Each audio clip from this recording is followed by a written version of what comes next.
Bhutan has managed to ward off the worst elements of the outside world by keeping its doors firmly shut to foreign influence.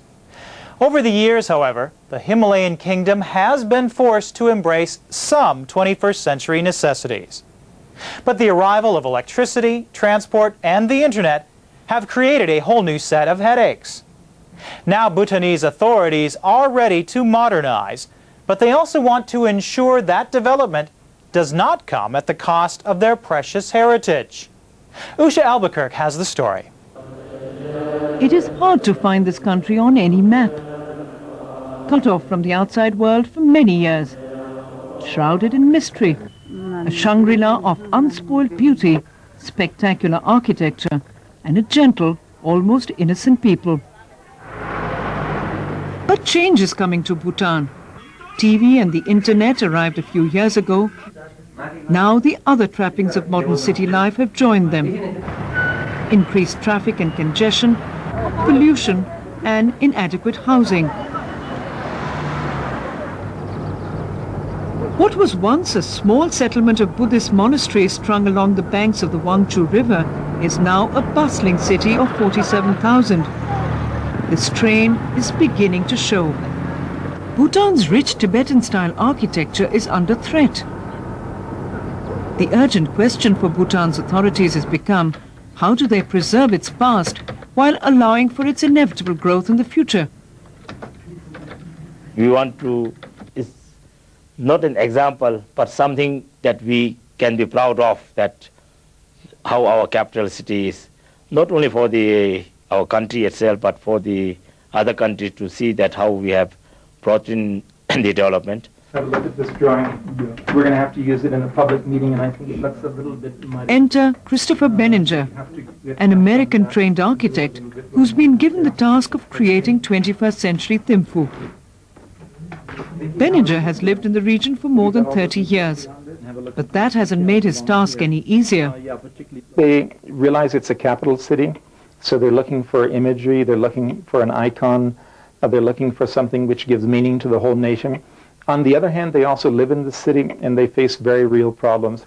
They face problems of access to the town center. They face problems of garbage disposal, sewage treatment. So there are a lot of practical problems we're trying to face. At the same time, there's the grand vision of a capital which will take the country on into another couple of 100 years.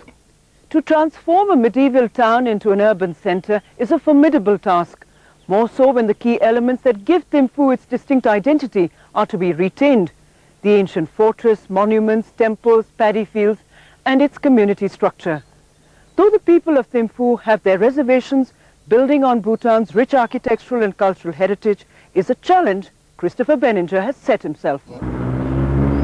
Benninger's plan envisages landscaped gardens, formal gates, and possibly an amphitheater. Even a sound and light show is being considered to focus attention on monuments of national importance. The centerpiece of Benninger's plan is the Tashichozong, or Central Fortress, the administrative center that looks after the social, political and spiritual sides of Bhutanese life. The many religious and traditional structures of Thimphu have also been included. We've created a precinct, our kind of sacred zone. It's a way we're trying to protect these monuments. We don't allow construction near them, and we also try to keep the buildings around them in traditional architecture as far as possible. Another key element, modernization with a human face. The Bhutanese pride themselves on knowing their neighbor. They want to keep it that way. This is the heart of the city. This is where people come to meet their friends, do a bit of shopping, hang around, and just watch the world go by. We want this to be a very cozy and convivial part of the activity center of the city. After all, an email is not a substitute for a handshake or a smile.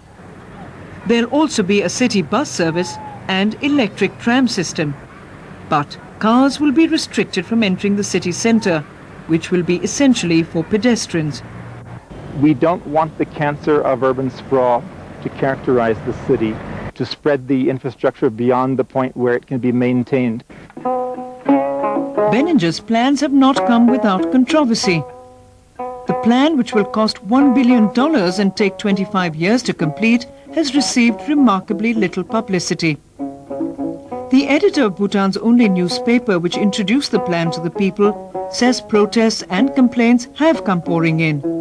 The first reaction has been protest, quite passionate protest from the people, because they saw or see visions of the land being taken by the government, road coming through their paddy fields, through their territory, and in fact property being taken by the government. I think the initial reaction is because people largely did not understand the plan. But this is a modern plan. It's a structural plan drawn up by consultants, by engineers, by town planners. So the people did not understand it immediately. While the debate will continue, Benninger feels he can allay people's fears.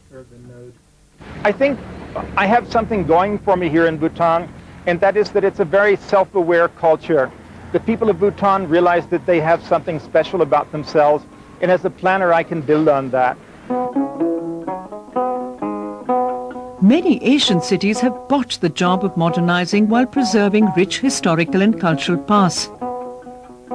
Whether Bhutan succeeds any better will depend both on the sensitivities of one American and the determination of a people to pursue the right balance between conservation and progress.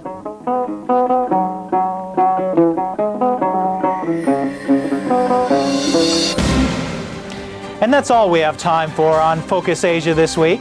Please email us if you have any comments about the show. Our address, focusasia@startv.com. And don't forget the website if you want to look at our archive of stories from around the region.